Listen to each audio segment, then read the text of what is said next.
Suite à l'invitation de Fally Ipupa, chanteur de nationalité congolaise, par Camtel, l'opérateur de téléphonie mobile du Cameroun, qui organise un concert prévu ce 30 décembre 2023 à Douala, la chanteuse camerounaise Lady Ponce s'est offusquée du fait qu'en tête d'affiche de tous les panneaux publicitaires ayant trait à cet événement futur, ce soit un artiste d'ailleurs qui soit mis en avant, au mépris des grands artistes camerounais qui auraient dû selon elle être mis en avant. En effet, pour la chanteuse camerounaise de Bikoutsi, il s'agit là d'un vrai scandale à répétition qui doit cesser, d'où sa sortie très houleuse sur les réseaux sociaux. Elle a d'ailleurs déclaré sur son compte Facebook, je cite, « Fally, mon frère, je n'ai aucun problème avec toi et ce post n'est pas pour toi, mais pour Camtel.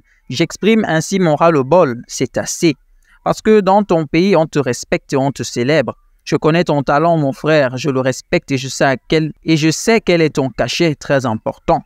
Mon pays est un pays d'accueil, certes, mais je réclame également la même considération dans mon pays.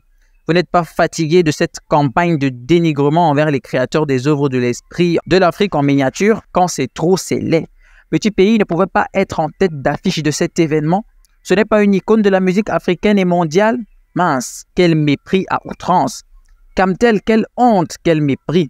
Nos sociétés n'ont aucun respect pour l'artiste camerounais. Mince. Cameroun Télécommunications, tu lances un produit consommé par les Camerounais, pourtant tu es une société du contribuable. Mais tu prends Fally comme tête d'affiche et c'est lui que vous mettez en tête d'affiche. Donc dans notre pays, aucun artiste ne peut être au lancement de produits. En plus, vos billets sont gratuits. Voilà donc notre pays. Un pays où nos sociétés n'ont aucun respect pour l'artiste local, mais consomment gratuitement nos musiques sans payer les droits d'auteur.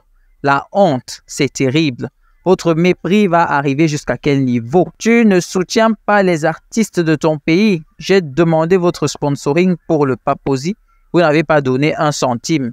Vous ne soutenez personne, aucun artiste de votre pays. Ceci ne peut exister dans aucun pays en Afrique. Quelle est cette sorcellerie? Même la jeune génération d'artistes ne pouvait pas être à Paris. C'est quoi ce complexe, chers collègues artistes? Je vous dis, si nous ne revendiquons pas ce qui nous revient de droit, personne ne le fera. Trop, c'est trop. Stop au mépris des artistes camerounais. Stop, stop et stop. Pouvait-on lire sur sa page? Si pour bon nombre d'adeptes du nationalisme, la ponceuse a tout à fait raison de crier au scandale, pour d'autres par contre plus objectifs, la question ne se pose pas en termes de particularisme, de filiation ou de patriotisme, mais plutôt de couverture